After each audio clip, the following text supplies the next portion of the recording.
고린도후서 1장 3절에서 7절까지 말씀을 교독합니다.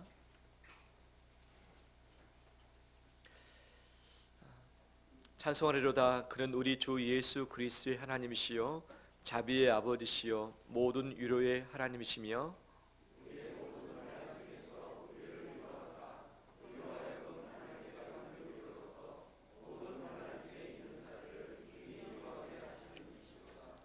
그리스도의 고난이 우리에게 넘친 것 같이 우리가 받는 위로도 그리스도로 말미암아 넘치는도다.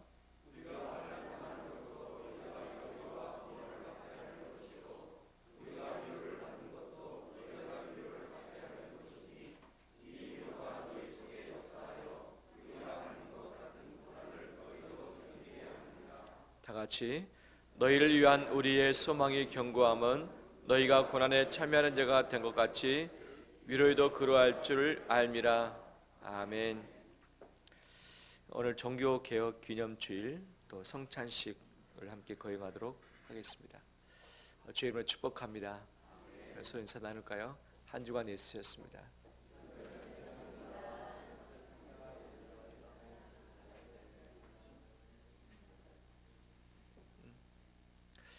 고단함이 밀려올 때가 있죠.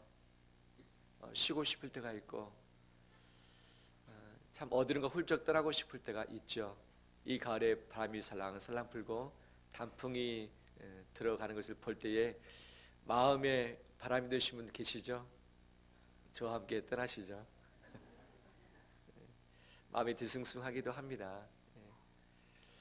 참 힘들 때 또 앞길에 헤쳐나갈 과제들이 참 많을 때 이것을 어떻게 다 감당할 것인가 이 마음의 부담이 커질 때가 참 있지요. 종교 개혁을 이뤘던 루터, 칼빈, 쯔빙글리 이들 역시 고비들이 다 있었습니다. 이제 더 이상 안 되겠다, 감당 못하겠다라고 할 그 위기들이 있었는데 이 위기들을 극복을 해냈으니까 지금 종교 개혁 이후에 바로 502년의 삶을 우리가 살아가고 있는 거죠. 고난과 환란이 없었으면 좋겠지만 아담과 하와의 타락으로 말미암아 에덴 동산에서 내쫓겨났던 인류는 반드시 그 후에는 고난과 환란을 겪게만 되는 존재로 전락하고 말았죠. 예수 그리스도로 말미암아 구원에 이르게 되었지만 이 구원이 완성되는 예수님의 재림의 날까지는 모든 자는 광야의 길을 거쳐야 되고 고난과 환란의 길을 걸어야만 되는 존재로 우리가 살아가고 있습니다. 힘들 때, 지칠 때, 위로받고 싶을 때가 있는데 내 옆에 있는 사람이 그 위로의 역할을 못할 때 속상하기도 하고 마음의 상처가 되기도 하고 외롭기도 하는 것 아니겠습니까? 오늘 본문의 바울은 고난과 환란이라는 단어를 8차례나 기록을 하고 있습니다. 상당히 많은 거죠. 3절, 4절, 5절, 6절, 7절, 8절, 9절, 10절에 걸쳐서 이 우리가 고난과 환란 가운데 죽게 되었도다. 너희도 어려움 가운데 있지 않느냐라고 하면서 자신의 형편을 잘 이야기하고 있는 거죠. 구체적으로 본문에 나오고 있지 않지만 11장에 가면 바울이 받았던 고난과 환란에 대해서 좀 더 자세하게 이야기를 해주고 있습니다. 11장 23절 말씀을 제가 봉독을 하겠습니다. 그들이 그리스도의 일꾼이냐 정신없는 말을 하거니와 나는 더욱 그러하도다.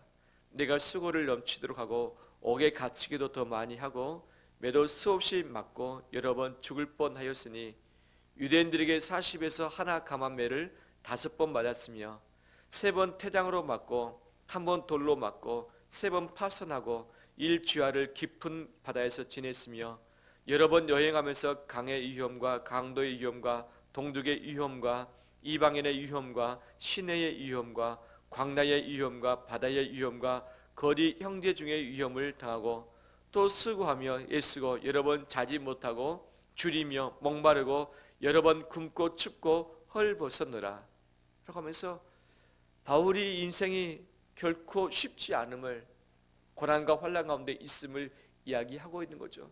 자지도 못하고 입지도 못하고 먹지도 못하고 안전함 가운데 머물지도 못하는 그의 생애가 상당히 고난과 고통 가운데 있다는 것을 우리는 보게 되어지는 것이죠.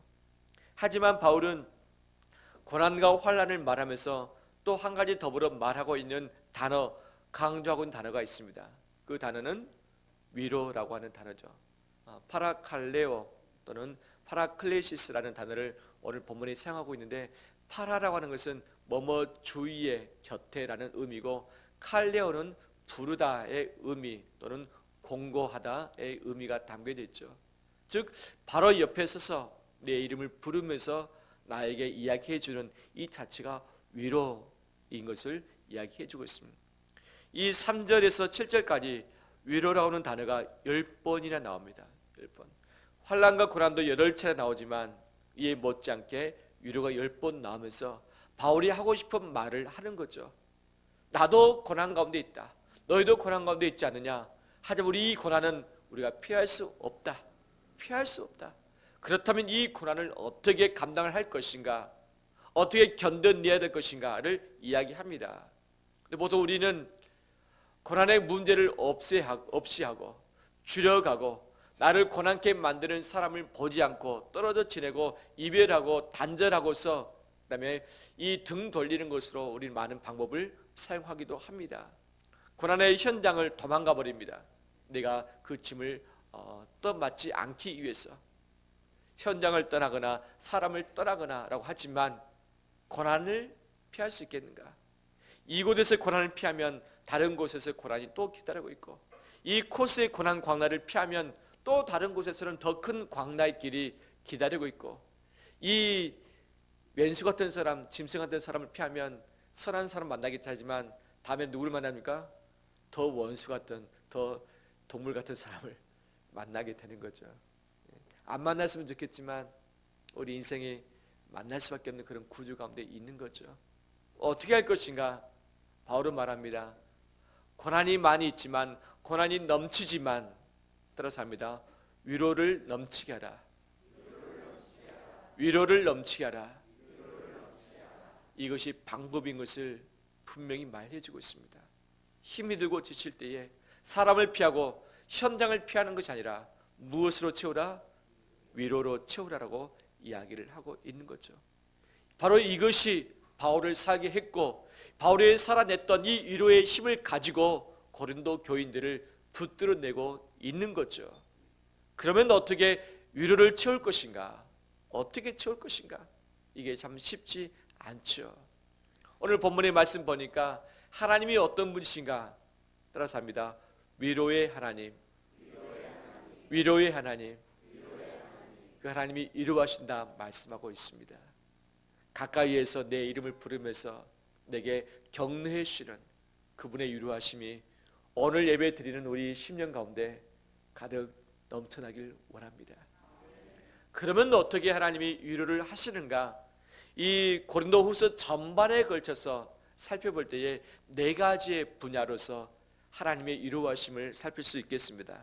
첫 번째, 한번 따라서 할까요? 하나님이 아십니다. 바울 사도가 죽게 되었을 때, 바울 사도가 구원의 여망마저 사라졌을 때, 바울 사도가 매를 맞아서 고통 가운데 있을 때, 도망 다닐 때에, 여러 가지 위험 가운데 놓여졌을 때마다 하나님은 그의 형편을 아셨습니다. 내가 너를 안다. 내가 너를 안다. 너의 고통을 알고, 너의 죽음의 고비를 알고, 너의 헐벗음을 알고, 너가 얼마나 춥고 힘든지 내가 다 안다라고 하는 것이 하나님의 마음인 것이죠.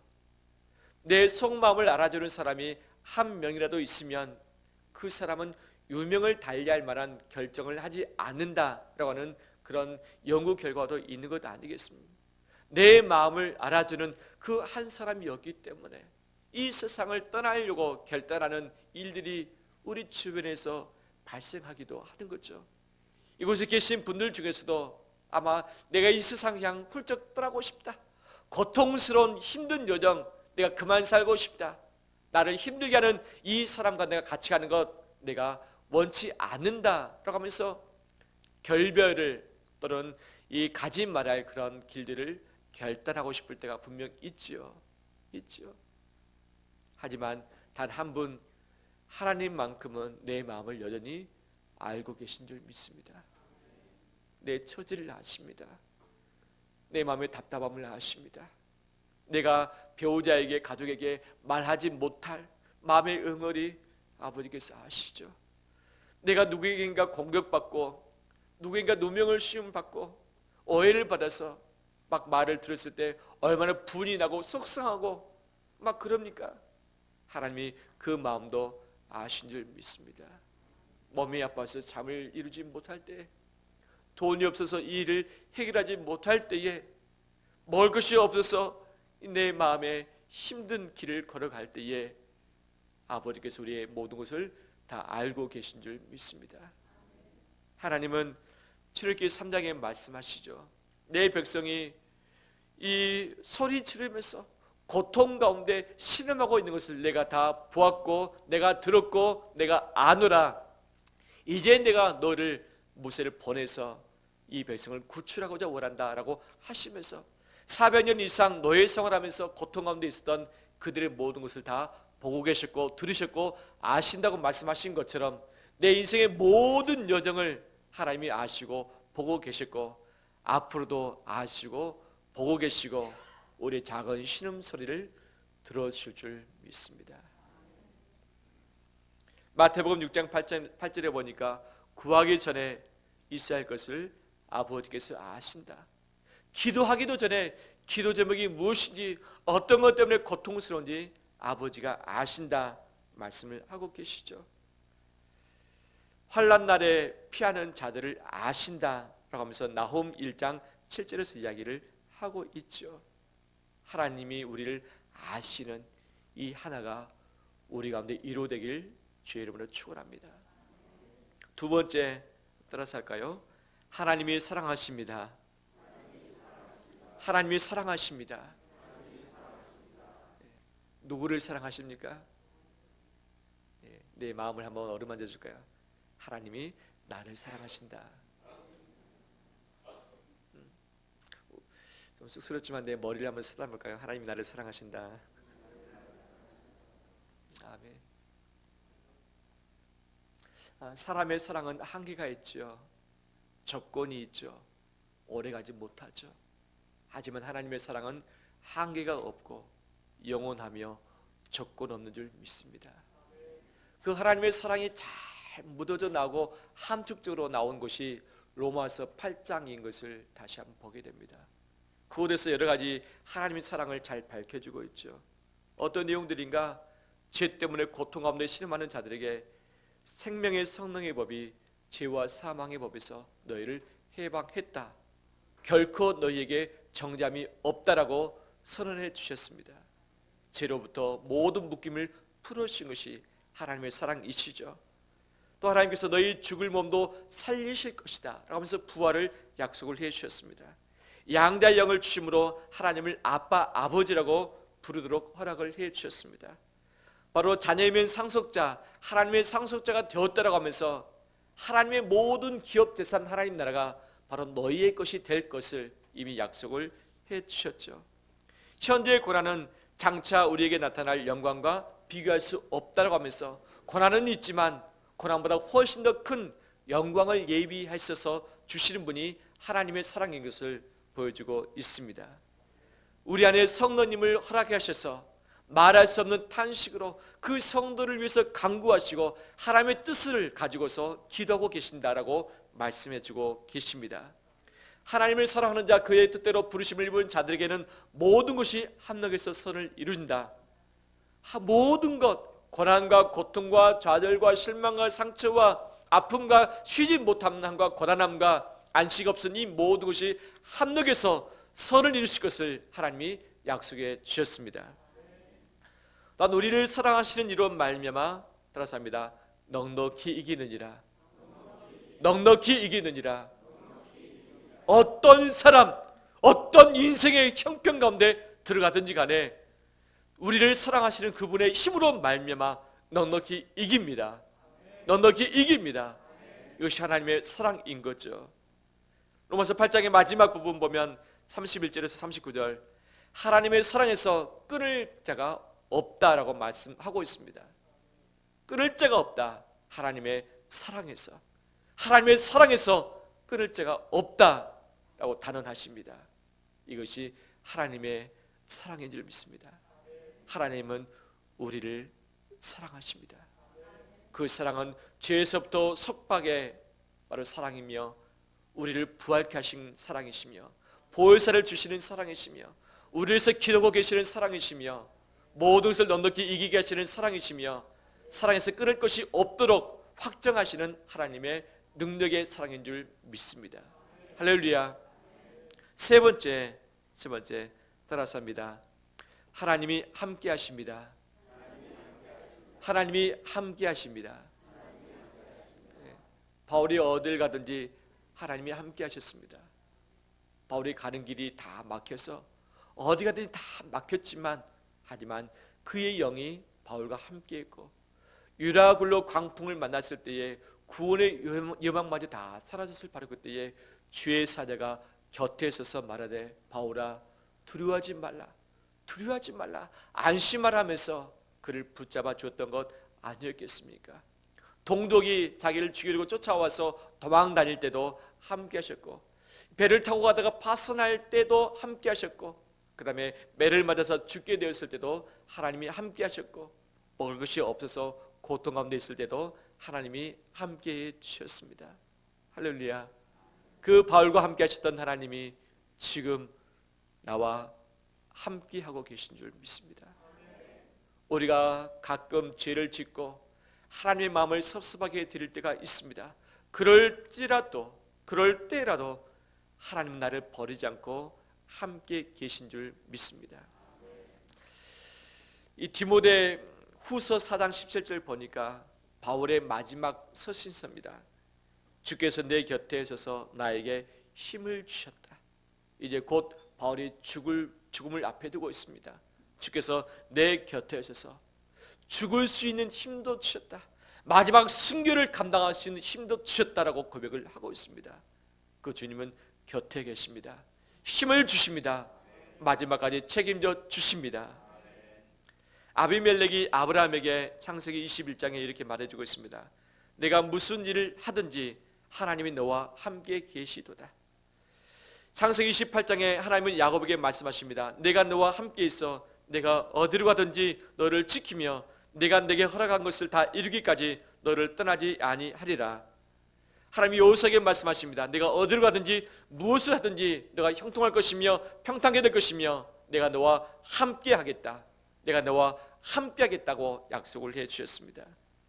마태복음 28장 20절 말씀, 세상 끝날까지 너희와 항상 함께 있으리라.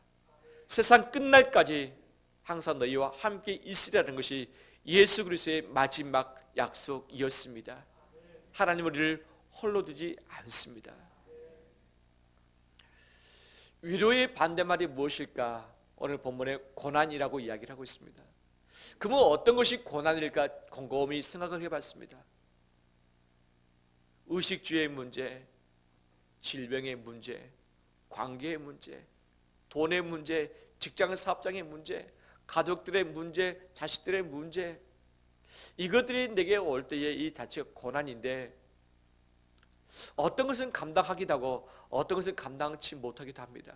그런데 어떤 사람이든 간에 가장 큰 고난의 공통 분모가 무엇인가를 찾아봤습니다. 바로 그것은 홀로라는 단어였습니다. 홀로. 에덴 동산에서 아담과 하와가 쫓겨났는데 하나님과 함께 살도록 창조되었지만 죄로 말미암아 쫓겨남으로 말미암아서 그들이 하나님과 분리가 된 것, 이것이 벌이였던 거죠. 우리가 죄를 지어서 재판받아서 감옥에 가게 되면 가정으로부터, 자유로움부터, 이 시대로부터 우리가 분리되어서 홀로 거하게 되는 것이 감옥 아니겠습니까? 아무리 힘든 일이 있어도 함께하는 사람이 으쌰으쌰하면 감당해낼 수 있습니다. 하지만 아무리 쉬운 일이라 할지라도 혼자 이것을 하는 것은 쉽지 않습니다. 쉽지 않습니다. 부부가 마음만 맞으면 집이 없어도 어떻게 헤쳐나갈 수 있는 건 아니겠습니까? 직장이 잘 안 되더라도 가족이 온전히 마음이 하나만 되면 그 위기를 극복할 수 있는 것 아니겠습니까? 하지만 조그만 일에도 하나 되지 못하고 뿔뿔이 흩어지며 마음이 상하고 서로 등을 바로 적대시하면서 등을 돌릴 때에 이 자체가 고통인 거죠. 가장 힘든 고통, 고난이 홀로 떨어져 있는 이 사실이죠. 하나님은 이것을 아시기 때문에 아담에게 화를 붙여주셨던 것처럼, 다윗이 가장 큰 고통 가운데 있을 때 요나단을 붙여주셨던 것처럼, 여호수아에게 갈렙을 붙여주셨던 것처럼, 바울에게 누가와 실라와 디모데와 디도를 붙여주셨던 것처럼, 하나님은 바로 우리와 늘 함께 계시고 떠나지 않고 계십니다. 영원토록 하나님은 절대 나를 버리지 않고 내 안에 내주하시며 내게 힘을 주시고 내 길을 가르쳐서 인도해 주시고 내 인생을 여호와 이레로 예비해 주시고 여호와 니시로 승리케 하시고 여호와 라파로 치료하시고 여호와 샬롬으로 평강을 주시는 분이십니다. 그 하나님은 나를 사랑하시기 때문에 내게 위로를 주시기 위해서 절대 떠나지 않고 함께 계셔 주신 줄 믿습니다. 네 번째 따라서 합니다. 하나님이 만나게 하십니다. 하나님이 만나게 하십니다. 그렇죠. 하나님은 분명 우리와 영으로 함께 계십니다. 그런데 보이지 않기 때문에 사람이 약해질 수밖에 없죠. 보이지 않는 하나님을 믿고 의지하는 것이 상당히 큰 믿음이 요하는 것 아니겠어요? 그 내 몸에 힘이 빠지고 믿음이 흔들리고 신앙이 식어졌을 때에 보이지 않는 하나님을 의지하고 살아간다는 것은 쉽지 않습니다. 하나님은 우리를 홀로 두지 않고 함께 계셔주시지만 반드시 하나님께서 위로할 수 있는 사람을 만나게 하심으로 우리를 위로케 하신 줄 믿습니다. 더 나아가서는 하나님이 받은 위로로 말미암아 내가 누구에겐가를 찾아가서 만나서 그를 위로하는 자로 서게 하실 줄 믿습니다. 하나님은 우리를 공동체로 부르셨습니다. 홀로 부르지 않으시고 가족으로 부르시고 교회로 부르셔 주셨습니다.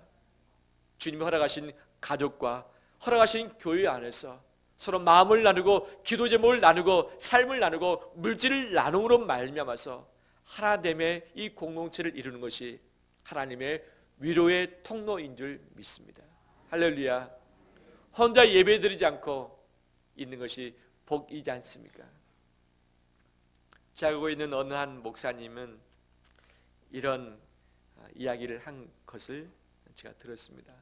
개척을 했습니다. 3달 동안 한 명도 교회에 나오는 분이 없었습니다. 같이 예배 드릴 수 있는 사람이 없었던 거죠. 아내가 그래도 함께 있었는데 새벽에는 아내가 아주 갓난 애들을 봐야 되기 때문에 나올 수 없는 상황이었습니다. 새벽에 옵니다. 누구만 있습니까? 혼자 있는 거예요. 예배 시간이 됐습니다. 예배를 인도해야 될까요? 그냥 혼자 기도하다 가면 될까요? 처음에 열정이 컸을 때 아무도 없어도 나 혼자라도 예배를 인도하고 드려야겠다라고 해서 강단에 올라가서 아무도 없는 곳에서 예배를 인도하고 설교를 했었다. 3개월 동안. 그러면서 그것을 말하면서 우시는 거예요.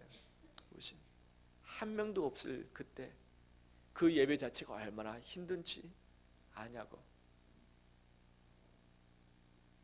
3개월이 지난 이후에 교회 근처에 사는 모 권사님이 본교에 가지 못하고 교회에 오셨더래요. 그 목사님 마음이 어땠을까요? 천국이었다. 한 명이 이렇게 귀한 줄 몰랐다. 정말 천국이었다. 우리 교인은 아니지만 옆에 있는 교인이긴 하지만 정말 마음에 천국이었다. 예배 인도할 맛도 있고 설교할 맛도 있다. 아무도 없는 곳 가운데 설교한다는 것이 고통 아니겠습니까? 예배에 있어서도 홀로 두지 않고 함께 모여서 예배 드리는 것이 하나님의 위로인 줄 믿습니다. 그런 의미에서 우리 서로 한번 보면서 당신이 나의 위로가 됩니다. 서로 고백해 볼까요?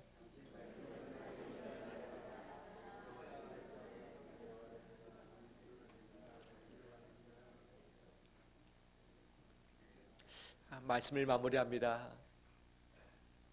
기댈 것이 없고 안식처가 없고 고단함과 힘든 여정의 길을 걷고 있을 바로 이때에 하나님만이 위로의 근원 되신 것을 붙들고서 나가는 우리 되길 원합니다.